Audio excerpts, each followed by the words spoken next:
I learned the hard way that living in a homeowners association means your property is never truly your own when my neighbor, Patricia Whitmore, decided my backup propane system was community property during the worst ice storm Montana had seen in 30 years. The morning of February 10th started like any other winter day in Billings. I had just finished my coffee and was heading out to my workshop when I noticed the sky had taken on that peculiar gray quality that locals know means serious weather is coming. The meteorologists had been predicting a major storm system, but we all thought it would be the usual Montana winter fare.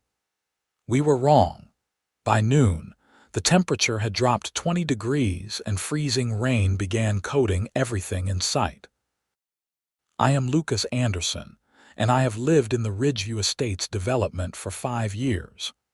When I bought my property, I knew exactly what I was getting into with the HOA, or at least I thought I did. The rules seemed reasonable enough at first. Keep your lawn maintained. No loud parties after 10. Paint colors must be approved. The usual suburban nonsense. What I did not anticipate was how power-hungry some board members could become when given even the smallest amount of authority. Patricia Whitmore was the HOA president, a 52-year-old woman with blonde highlights that looked like they cost more than my monthly grocery bill, and an attitude that suggested the world owed her constant deference. She lived 3 houses down from me in a sprawling 2-story colonial that her husband's insurance business paid for. From day one, she made it clear she ran this neighborhood with an iron fist wrapped in a designer scarf. I had prepared for this storm the way any sensible person in Montana would. My house ran on electric heat primarily, but 2 years ago, after a bad winter knocked out power for 3 days, I installed a backup propane heating system. It was completely separate from the main house systems, designed specifically for emergencies. I had a 1,000-gallon tank buried in my backyard, properly permitted, inspected, and filled to capacity. It cost me nearly $8,000 to install, but I slept better knowing I would not freeze if the power went out. The freezing rain continued through the afternoon, and by 4 o'clock, the power flickered twice before dying completely. I was not worried. I flipped the switch to my backup system, heard the propane heater kick on with its familiar whoosh, and settled in with a book. My house stayed a comfortable 68 degrees while outside. Ice continued to accumulate on everything. About an hour after the power died, I heard aggressive knocking on my front door. Not the polite tap of a neighbor checking in, but the demanding bang of someone who expected immediate attention. I opened the door to find Patricia standing on my porch, wrapped in a floor-length white parka that probably cost more than my truck payment. Her face was pinched with cold and irritation. "Lucas, thank God you are home," she said, pushing past me into my entryway without waiting for an invitation. "My house is already getting cold. The power company says it could be days before they restore service. I need you to extend your propane line to my house immediately." I stared at her, genuinely confused about whether I had heard her correctly. "Excuse me, your propane system," she said, as if explaining something obvious to a child. "I know you have that big tank. You need to share it with the neighborhood until the power comes back on." "Patricia, that is not how propane systems work," I said, trying to keep my voice level. "My system is designed for my house only. The tank, the lines, the heater, it is all sized for my square footage. Even if I wanted to help, which would require running lines to other houses, the system cannot handle the additional load." Her eyes narrowed. "Are you seriously telling me you are going to sit here in your warm house while your neighbors freeze?" "I am telling you that what you are asking is physically impossible with my current setup," I replied. "But if you need a warm place to stay, you are welcome to come here. I have a guest room. The look she gave me could have frozen water faster than the storm outside. I am not leaving my house. As HOA president, I am invoking emergency community resource sharing protocols. Section 12, subsection 4 of our bylaws states that in emergency situations, residents must share critical resources for the common good. I had read the HOA bylaws cover to cover when I bought the house. That section refers to things like generators for medical equipment and community water supplies. It does not mean I have to destroy my heating system trying to heat houses it was never designed to support. We will see about that, Patricia said coldly. I am calling an emergency board meeting. You will comply with the board's decision, or you will face fines and legal action. She stormed out, leaving wet footprints on my hardwood floor and my front door hanging open to the freezing air. I closed it slowly, my mind racing through the implications. The HOA board consisted of Patricia, her best friend Denise Crawford, a timid retired teacher named Harold Morrison, who never disagreed with Patricia about anything, and two relatively reasonable people named Jennifer Wu and Marcus Thompson, who occasionally pushed back on Patricia's more outrageous demands. 30 minutes later, I received an email on my phone.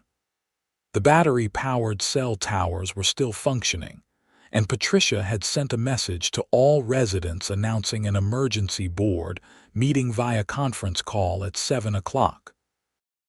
The agenda had one item: mandatory resource sharing during the power outage. I spent the next 2 hours documenting everything. I photographed my propane system, pulled up the installation permits, and found the engineer's specifications that clearly stated the system was designed for a single-family home of approximately 2,000 square feet. My house was 1,900 square feet. Patricia's house was easily 3,500 square feet, and there were 42 homes in our development. The math was simple and damning for her argument. At 7 sharp, I dialed into the conference call. Patricia's voice came through immediately, sharp and authoritative. This emergency session of the Ridgeview Estates HOA board is now in order.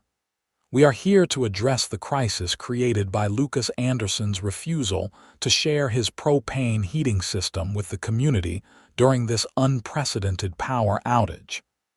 That is not an accurate characterization, I interrupted. I explained that my system cannot physically support what you are asking. You explained that you are unwilling to help, Patricia shot back. Jennifer, Marcus, Harold, Denise, we need to vote on requiring Lucas to provide heating assistance to his neighbors. I have already spoken with several residents who are sitting in 40-degree houses right now because Lucas refuses to help. Jennifer Wu's voice came through, thoughtful and measured. Patricia, I am not sure we have the authority to require someone to share a private system they installed at their own expense. Can Lucas explain more about the technical limitations? I launched into a detailed explanation of how propane systems work, the BTU calculations, the pressure requirements, and why attempting to run lines to multiple houses would either fail completely or potentially create a dangerous situation with inadequate pressure at the end points. I sent photos of my system specifications to the board email. This is just excuses, Denise chimed in, her voice shrill through the phone connection. My house is 53 degrees. My pipes could freeze. Lucas needs to do something. I offered Patricia a place to stay in my home, I said. That offer extends to anyone who needs it, but I cannot and will not destroy my heating system on an impossible project. Marcus Thompson spoke up for the first time. I have to side with Lucas on this. What Patricia is asking is not reasonable. These systems are not designed to be shared. It would be like demanding someone with a residential well provide water to the whole neighborhood. The infrastructure just is not there. We could fine him into compliance, Patricia said coldly. The bylaws allow for fines up to $500 per day for violations. We could make it very expensive for Lucas to continue being selfish. You would be fining me for not doing something that is physically impossible, I said, my patience wearing thin. That would never hold up if challenged. The argument went in circles for another 40 minutes. In the end, Patricia called for a vote on requiring Lucas Anderson to provide reasonable heating assistance to affected neighbors through his propane system. Denise and Harold voted yes, as expected. Jennifer and Marcus voted no. Patricia, as president, cast the tie-breaking vote in favor. The motion passes, Patricia announced triumphantly. Lucas, you have until noon tomorrow to begin providing propane heating to at least the 5 houses closest to yours, or you will be fined $500 per day until compliance is achieved. Then you better start writing those fine notices, I said calmly, because what you are demanding is impossible, and I will not be bullied into pretending otherwise. I will be consulting with an attorney about this abuse of authority. I hung up before Patricia could respond and immediately started researching lawyers who specialized in HOA disputes. Montana law was actually pretty favorable to homeowners in cases of HOA overreach, and what Patricia was attempting seemed like textbook overreach. The storm intensified overnight. I woke to a world encased in ice. Tree branches bent low under the weight, power lines sagged dangerously, and the roads were completely impassable. The temperature had dropped to 8 degrees. Inside my house, it was a comfortable 67 degrees thanks to my propane system humming along efficiently. My phone started ringing at 8 in the morning. Patricia. I let it go to voicemail. She called 3 more times, then started texting. You need to help immediately. My house is 41 degrees. This is criminal negligence. People could die. I am documenting everything for the lawsuit. The whole neighborhood knows what kind of person you are. I responded to none of them. Instead, I called my attorney, a sharp woman named Rebecca Montgomery who specialized in property law and HOA disputes. Her office was closed due to the storm, but she answered her cell phone. Miss Montgomery, my name is Lucas Anderson, and I need advice about an HOA situation that is rapidly getting out of hand. I explained everything that had happened. She listened without interrupting, and I could hear her typing notes. Mr. Anderson, what the HOA is demanding is completely unreasonable and likely illegal, she said when I finished. They cannot compel you to provide services or resources beyond what is specifically outlined in your bylaws, and emergency resource sharing would never extend to destroying or compromising your own property. The offer you made to shelter people in your home was generous and more than you were required to do. Do not pay any fines they assess. Forward me all communications, and I will draft a cease and desist letter. Unfortunately, with the roads like this, we cannot do much immediately but document everything.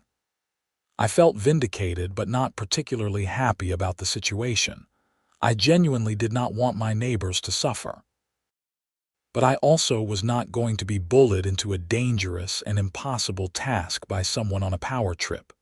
Around 10 in the morning, I heard a commotion outside. I looked out my front window to see Patricia, Denise, and 3 other people I recognized from the neighborhood standing in my front yard. Patricia was holding her phone up, apparently filming. I grabbed my own phone and started recording before opening the door. Lucas Anderson, you are in violation of HOA emergency protocols, Patricia announced loudly, clearly performing for her camera. As of noon today, you will be fined $500 per day until you comply with the board's directive to share your propane heating system. Patricia, I have spoken with an attorney, I said calmly, my phone capturing everything. What you are demanding is impossible and illegal. I have offered shelter in my home to anyone who needs it. That offer still stands, but I will not compromise my heating system on a task that cannot be accomplished. Selfish, one of the women with her muttered, a thin woman in her 40s I recognized as living on the next street over. People are suffering, and you are sitting in your warm house doing nothing. I am not doing nothing, I replied, frustration creeping into my voice. I am maintaining the one working heating system in this neighborhood. If I damage it trying to do what Patricia wants, then nobody has heat. How does that help anyone? You could at least try, Denise said, her voice whining. My daughter is staying with me and she has asthma. The cold is really bad for her. Then bring her here, I said immediately. I mean that genuinely. If she has a medical condition made worse by the cold, I will gladly provide shelter. Denise looked momentarily taken aback, but Patricia jumped in. We are not leaving our homes. You are going to help heat them properly, or you are going to face serious consequences. The only consequences I will face are from listening to you and destroying my system, I said. This conversation is over. You are trespassing on my property. Please leave. Your property is subject to HOA oversight, Patricia said smugly. I have every right to be here conducting official business. No, you do not, I replied. HOA authority does not grant you unlimited access to private property. Leave now, or I will call the sheriff. The sheriff cannot get here in this weather, Patricia said, but she was already backing away. You have not heard the end of this. They left, trudging through the ice-covered yard and leaving me standing in my doorway, phone still recording. I saved the video immediately and emailed it to my attorney with a detailed description of what had happened. The day dragged on. Outside, the ice storm continued. I kept busy maintaining my house, checking on the propane system and monitoring the weather reports. Power crews were working around the clock, but the damage was extensive. Some areas might not have power for a week or more. My phone buzzed with messages from other neighbors. Most were supportive, having heard about Patricia's demands and finding them as unreasonable as I did. A few were hostile, calling me selfish and worse. I responded to the supportive ones with thanks and ignored the hostile ones. That evening, I heard a much gentler knock on my door. I opened it to find Jennifer Wu standing there, her expression apologetic. Lucas, I just wanted to say I am sorry about all of this, she said. What Patricia is doing is completely out of line. I voted against the motion for what that is worth. I appreciate that, I said. Do you need anything? Warm place to stay, hot food, she smiled. No, we are okay. We have a fireplace and plenty of wood. It is not comfortable, but we are managing. I just wanted you to know not everyone in this neighborhood has lost their minds. That means a lot, I said honestly. Thank you. She left, and I felt a little better knowing I had not completely misjudged my neighbors. It was Patricia and her small circle of enablers creating this nightmare, not the community as a whole. The next morning brought no improvement in the weather. If anything, more ice had fallen overnight. I woke to find the propane tank's gauge showing I had used about 5% of my capacity. At this rate, I could heat my house for weeks if needed. I also woke to find an official-looking letter slipped under my door. It was from the HOA, signed by Patricia, formally notifying me that I was being fined $500 per day starting today for failure to comply with emergency community resource sharing requirements. The letter included instructions for payment and threats of liens against my property if fines went unpaid. I photographed the letter and sent it to Rebecca Montgomery with a message. It has begun. She responded within an hour. Do not pay a cent. I am drafting a response and will file an injunction against the HOA as soon as the courts reopen. This is harassment and a clear abuse of authority. I felt better having professional backup, but the situation was still infuriating. I had done nothing wrong, had offered reasonable help, and was being punished for not performing miracles. Around 11 that morning, things escalated dramatically. I was in my kitchen making lunch when I heard loud voices outside. I looked out to see Patricia and 4 men I did not recognize standing near my backyard gate. One of the men was taking pictures of my propane tank area with a professional-looking camera. I rushed outside. "What are you doing?" Patricia turned, her expression one of cold satisfaction. "Getting a professional assessment of your system. I hired a heating contractor to evaluate whether you are lying about the impossibility of extending service to other homes." The man with the camera, a stocky guy in his 50s with a gray beard, looked uncomfortable. "Madam, I already told you, what you are asking is not reasonable. This is a residential system designed for one house. You would need to install a completely different type of system with a much larger tank to service multiple homes." "But it could be done," Patricia pressed. "Sure, if you want to spend about $50,000 installing commercial-grade equipment and running lines to multiple houses," the contractor said. "And that is assuming you get all the permits, which would take months in normal circumstances. This gentleman's setup is perfectly appropriate for his property, but it is not designed for what you are describing." Patricia's face flushed red. "I am paying you for a solution, not excuses." The contractor shook his head. "You are paying me for an honest assessment, which I have given you. My recommendation is that affected residents either go to emergency shelters or ask neighbors with working heat if they can stay temporarily. Trying to retrofit a residential system to do commercial work is dangerous and likely illegal without proper permits." He and his crew packed up and left, leaving Patricia standing in my yard fuming.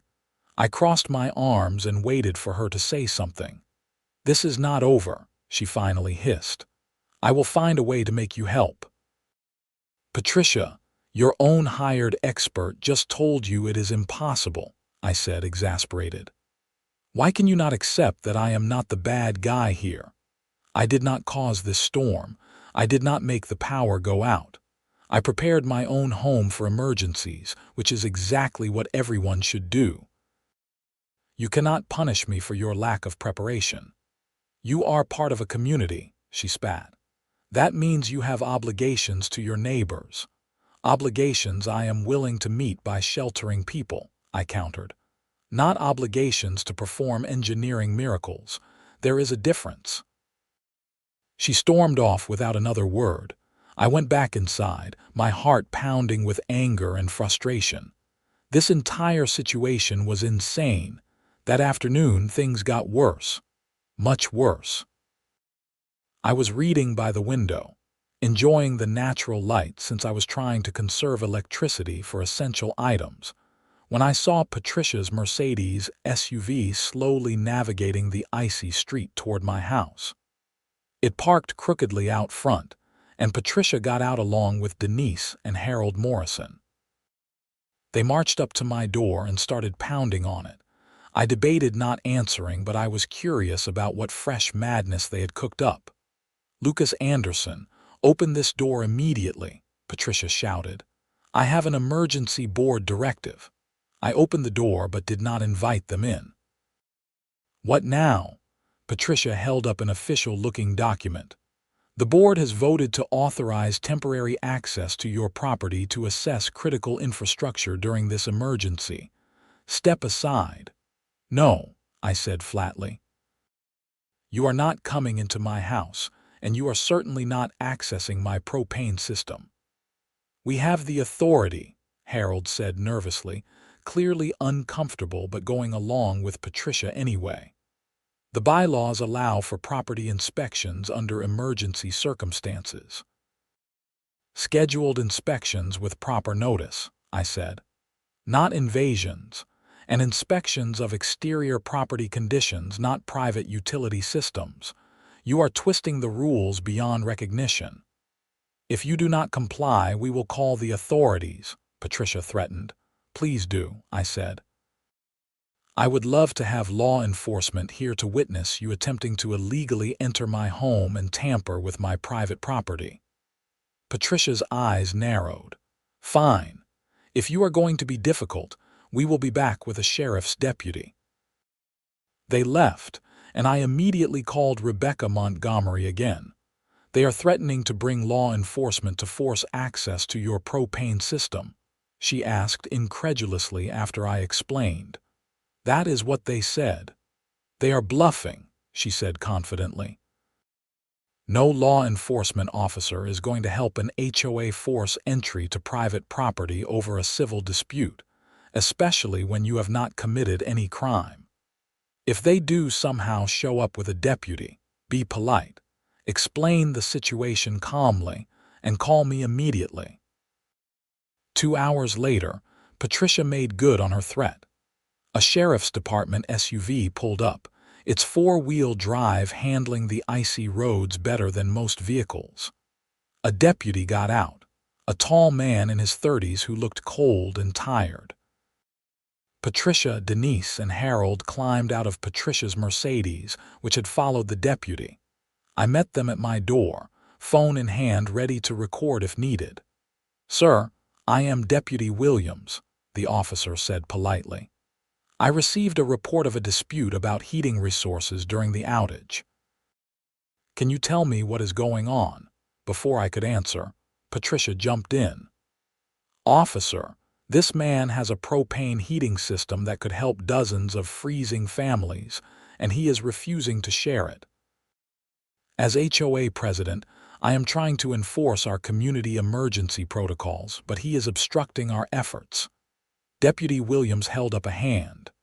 Madam, I will get your statement in a moment. Sir, your side. I explained everything calmly and clearly. The installation of my system, the impossibility of what Patricia was demanding, the professional contractor's assessment, my offer to shelter people in my home. I showed him the threatening texts, the fine letter, and the video from when Patricia and her group had been in my yard. The deputy listened, his expression growing increasingly skeptical as he looked at Patricia. Madam, this sounds like a civil HOA dispute, he said finally. I cannot help you force this gentleman to modify his private property. If you believe you have legal authority to compel him, you need to go through the courts. But people are freezing, Patricia protested. He has the resources to help, and he is refusing. He says he has offered to let people stay in his home, Deputy Williams pointed out. That sounds like a reasonable accommodation. I am not an engineer, but if a licensed contractor told you what you are asking is not feasible, I do not know what you expect this gentleman to do. I expect him to try, Patricia said shrilly. I expect him to care about his neighbors. Madam, you need to calm down, the deputy said firmly. I understand everyone is stressed because of the power outage, but I cannot force someone to give you access to their property over a civil dispute. If you continue to harass this gentleman, he would be within his rights to seek a restraining order. Patricia looked like she had been slapped. Harass? I am trying to help the community. By demanding access to his private property, threatening him with fines, and bringing a group to his yard to intimidate him, Deputy Williams said. Yes, madam, that could be considered harassment. I suggest you focus on helping people get to warming shelters or making other arrangements. The county has opened 3 emergency shelters for people without power. He tipped his head to me. Sir, if they continue to bother you, call us and ask for a civil standby or discuss a restraining order. Stay warm. He got back in his SUV and carefully drove away, leaving Patricia standing on my walkway looking apoplectic. "This is not over," she said, her voice shaking with rage. "You have made an enemy today, Lucas." "I did not make anything," I said wearily. "You created this situation by demanding something impossible and refusing to accept reality. Please leave my property." They left, and I closed my door, leaning against it with exhaustion. This was absolutely insane. The storm continued for 2 more days. During that time, Patricia tried several more tactics. She sent threatening emails about increased fines, now claiming I owed $1,500. She posted on the neighborhood social media group about my refusal to help during a crisis, which backfired when several neighbors pointed out that I had offered shelter and Patricia was the one being unreasonable. She even tried to organize a protest in front of my house, but only Denise and one other person showed up, and they gave up after 20 minutes in the freezing cold. Meanwhile, I kept my house warm, worked remotely on my laptop while the battery lasted, and stayed in contact with my attorney. Rebecca filed a motion for an injunction against the HOA's fines and was preparing a countersuit for harassment and abuse of authority. On the 4th day, the sun came out. The temperature rose above freezing for the first time in nearly a week. Power crews worked frantically, and by evening, electricity was restored to about half the neighborhood, including Patricia's house. My power came back on the 5th day. With the immediate crisis over, I expected things to calm down. I was wrong. Patricia doubled down. The day after her power was restored, I received a certified letter from the HOA's attorney, a firm in Billings that apparently specialized in collection cases. The letter demanded payment of $2,500 in fines for my violation of emergency protocols, and threatened to place a lien on my property if payment was not received within 10 days. Rebecca Montgomery was furious when I forwarded her the letter. They are out of their minds. I will respond immediately. We are also moving forward with the countersuit. What Patricia did crossed several legal lines, and I think we have an excellent case not just for the harassment but also for her abuse of the HOA's authority for personal vendetta. The legal wheels began turning slowly. Rebecca filed our response to the HOA's demand, laying out in excruciating legal detail why their fines were invalid. Their demands had been impossible and illegal, and their continued harassment constituted actionable misconduct. She also filed a formal complaint with the Montana HOA Oversight Board, which had limited but real authority to investigate HOA misconduct. Patricia responded by calling another board meeting to discuss further actions against Lucas Anderson for his continued defiance. This time, Jennifer Wu and Marcus Thompson were prepared. They brought their own attorney, a sharp young man named David Chen who specialized in corporate governance. I dialed into the meeting, which was held via video call now that power was restored. "Before we begin," Marcus said firmly, "Jennifer and I want it on the record that we believe this board has exceeded its authority in this matter and has exposed the HOA to significant legal liability. We are formally objecting to any further actions against Lucas Anderson."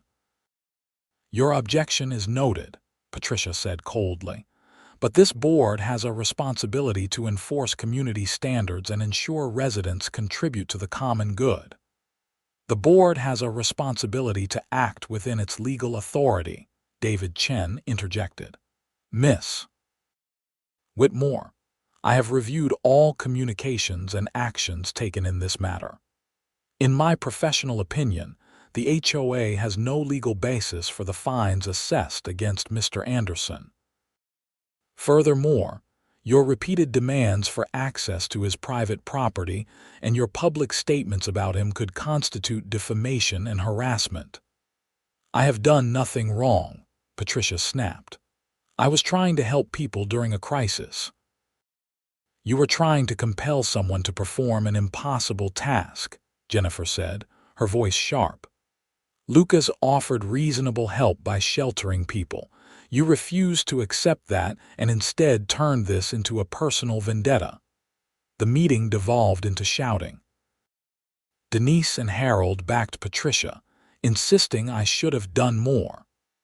Jennifer and Marcus held firm that the board had overstepped badly. No votes were taken because they could not reach quorum agreement on what should even be voted on. I hung up feeling vindicated but also deeply tired of the whole situation. Over the next month, things escalated legally. Rebecca filed our countersuit against the HOA and Patricia personally, seeking damages for harassment, abuse of authority, and the stress of having to defend against baseless fines. The HOA's attorney, realizing how weak their case was, advised them to drop the fines and settle quietly. Patricia refused. In a stunning display of ego overriding common sense, she insisted the HOA continue pursuing the matter. This caused a massive rift in the board. Jennifer Wu and Marcus Thompson both resigned in protest, issuing a public statement that they could not in good conscience continue serving while the board pursued legally baseless harassment of a homeowner. Their resignations triggered a special election for 2 board seats. Several neighbors approached me about running, but I declined. I had no interest in HOA politics.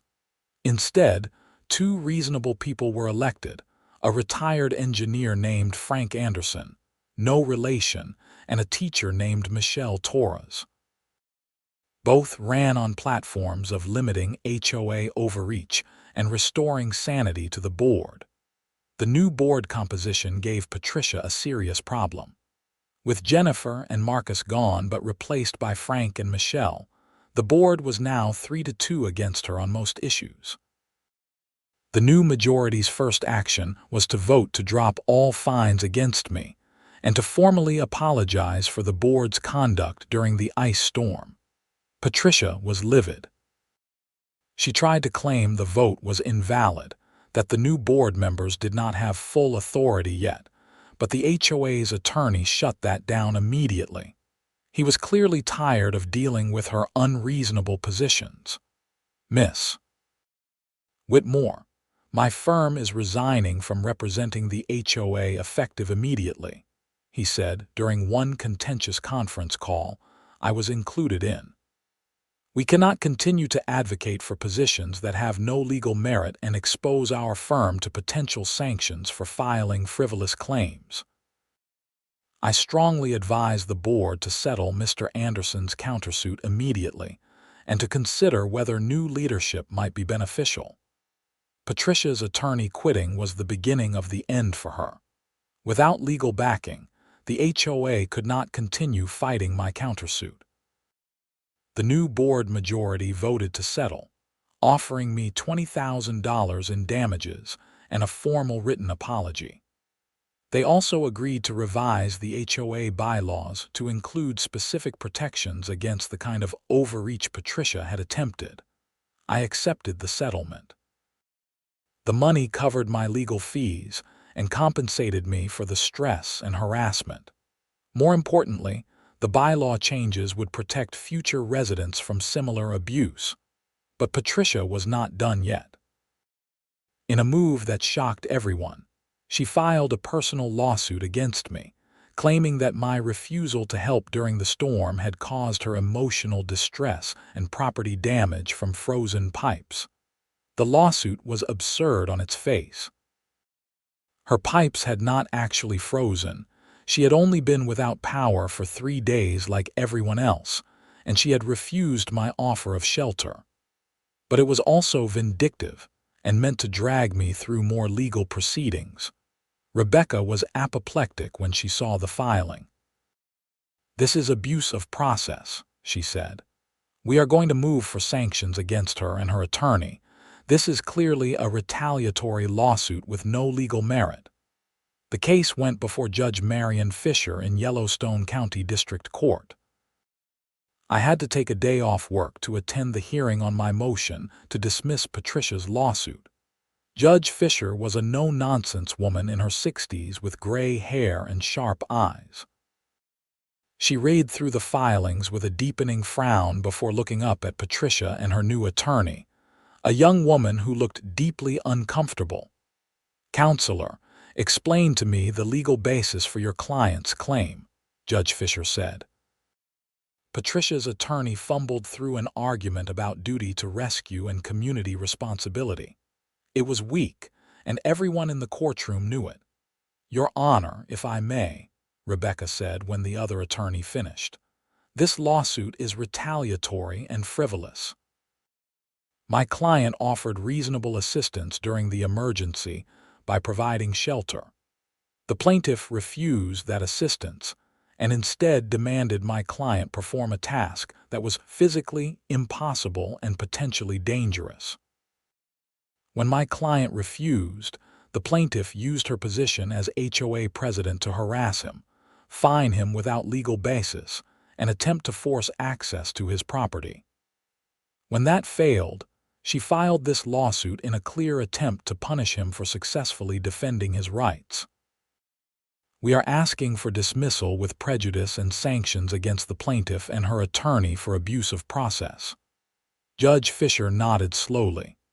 "Miss Whitmore, I have read all the filings, including the communications, the expert contractor's assessment, and the deputy sheriff's report." "What exactly did you expect Mr. Anderson to do?" Patricia stood, her face flushed. "I expected him to help, Your Honor. People were suffering and he had the resources to make a difference." "He offered you shelter in his home," Judge Fisher pointed out. "That sounds like helping." "I should not have had to leave my home," Patricia said indignantly. "He should have shared his propane system. According to the expert witness statement, that was not possible with his current system," the judge said. "So you expected him to do something impossible, and when he could not, you sued him. Is that accurate?" Patricia faltered. He could have tried harder." Judge Fisher removed her glasses and fixed Patricia with a hard stare. "Miss Whitmore, this lawsuit is without merit. It is being dismissed with prejudice, meaning you cannot refile. Furthermore, I am sanctioning you personally in the amount of $5,000 for abuse of process and awarding attorney's fees to Mr. Anderson. If you continue to harass Mr. Anderson in any way, he would have grounds for a restraining order. Do you understand?" Patricia's face went white, then red. "This is not fair. We are done here," Judge Fisher said firmly. "Dismissed." We left the courtroom with a complete victory, but I felt no joy in it. This entire situation had been exhausting and unnecessary. The story spread through the neighborhood quickly. Patricia's personal lawsuit failing so spectacularly was the final straw for many residents. A petition circulated to recall her from the HOA board. It gathered the required signatures easily, and a recall vote was scheduled. Patricia fought it bitterly, sending emails and letters claiming she had only been trying to help, that I had turned the community against her, that she was being persecuted for standing up for what was right. But most residents had seen through her behavior. They recognized the ice storm situation for what it was. Patricia being unable to accept that she could not always get what she wanted and turning her frustration into a vendetta. The recall vote was not close. 73% of the voting residents supported removing Patricia from the board. She was officially removed as president and as a board member. In the aftermath, the new HOA board under Frank Anderson's leadership worked to repair relationships and restore trust in the organization. They held town halls to discuss reasonable rules and limitations on board authority. They revised multiple sections of the bylaws to prevent future abuse. And they made it clear that the HOA existed to maintain property values and provide reasonable community standards. not to micromanage residents' lives or punish people for imagined slights. Patricia and her husband quietly listed their house for sale 2 months later. I heard through neighborhood gossip that they were moving to Arizona, supposedly for the climate. Nobody was sorry to see them go. The sale closed in June, and a young family with 2 small children moved in. I brought them cookies when they were unpacking and gave them a friendly welcome to the neighborhood. The wife, Sarah, laughed when I told her abbreviated version of the story about the ice storm. "That is insane," she said. "So the old HOA president tried to force you to do something impossible and then sued you when you could not." "That about sums it up," I agreed.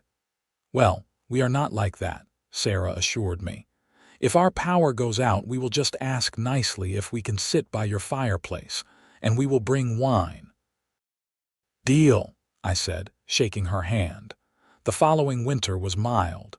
We had a few cold snaps, but nothing like the ice storm from the previous year. My propane tank sat full and mostly unused, waiting for the next real emergency. The new HOA board operated smoothly, with none of the drama that had characterized Patricia's reign. I thought the whole saga was behind me until I got a surprising phone call in March.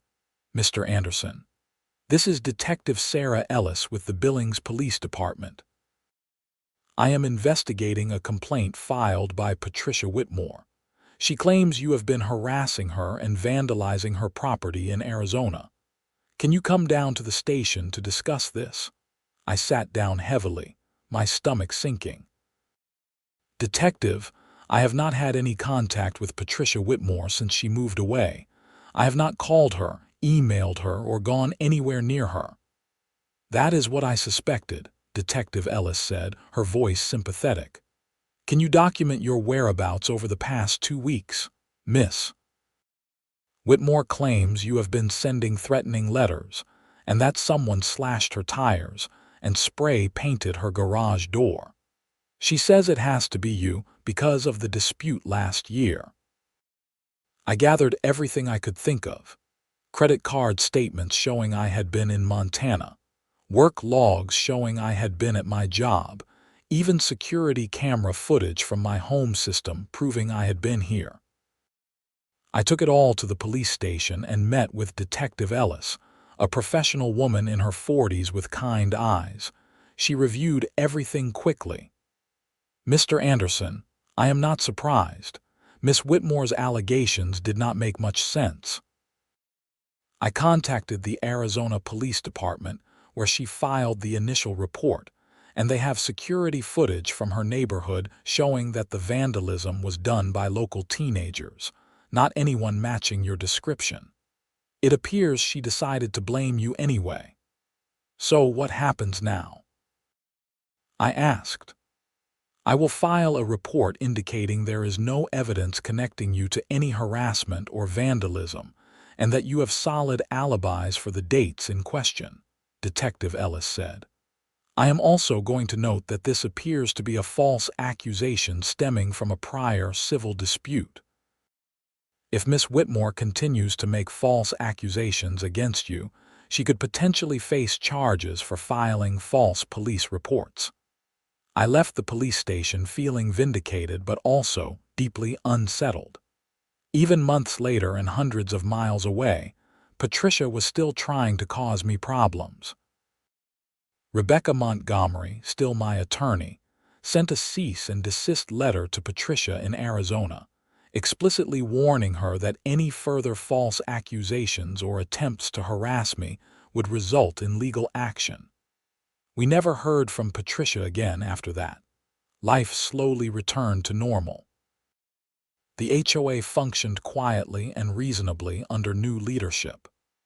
My neighbors were friendly, and the sense of community that had been damaged by Patricia's behavior gradually healed. People waved when they saw me, asked how I was doing, and nobody demanded access to my propane tank. I even started dating someone, a veterinarian named Dr. Lisa Martin, who thought the entire HOA saga was hilarious when I told her about it. "So you are the guy who let his neighbors freeze," she teased over dinner one evening. "I am the guy who offered shelter and refused to destroy his heating system on an impossible task," I corrected with a smile. "That is less dramatic, though," she said. "The frozen neighbor's story is better. It is completely inaccurate, but better." We laughed, and I realized how good it felt to laugh about the situation instead of feeling stressed or angry. The next winter, we had another significant storm.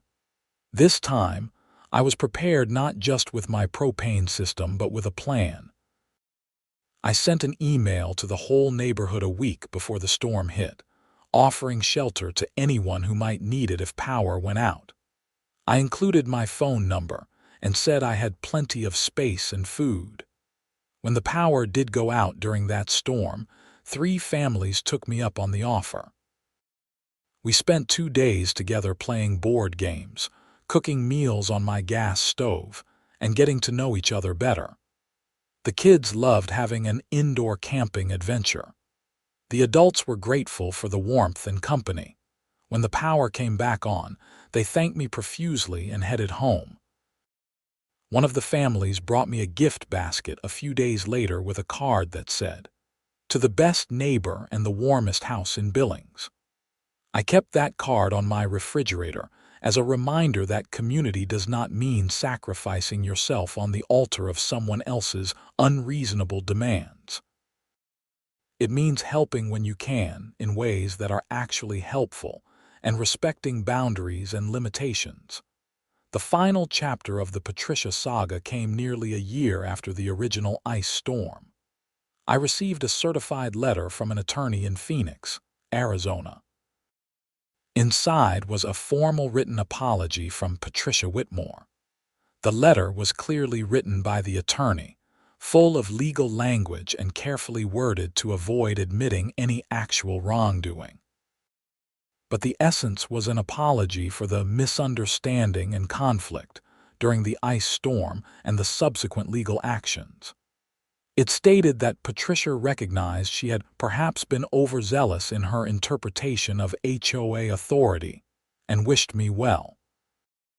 I showed the letter to Rebecca Montgomery during a phone call. "This is interesting," she said. "My guess is her insurance company or possibly her husband's employer required it.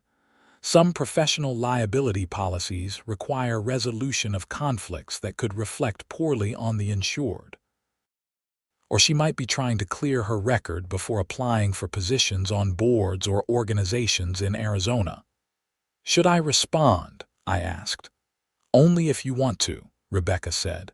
"Legally, you have no obligation. The matters are settled.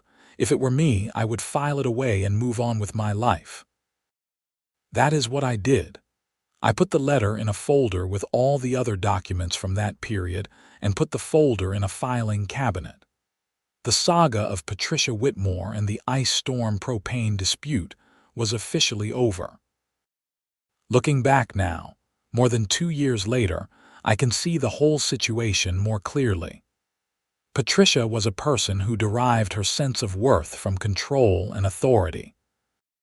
When faced with a situation where she had no control, the ice storm, she tried to exert control over the one thing she could see, my propane system.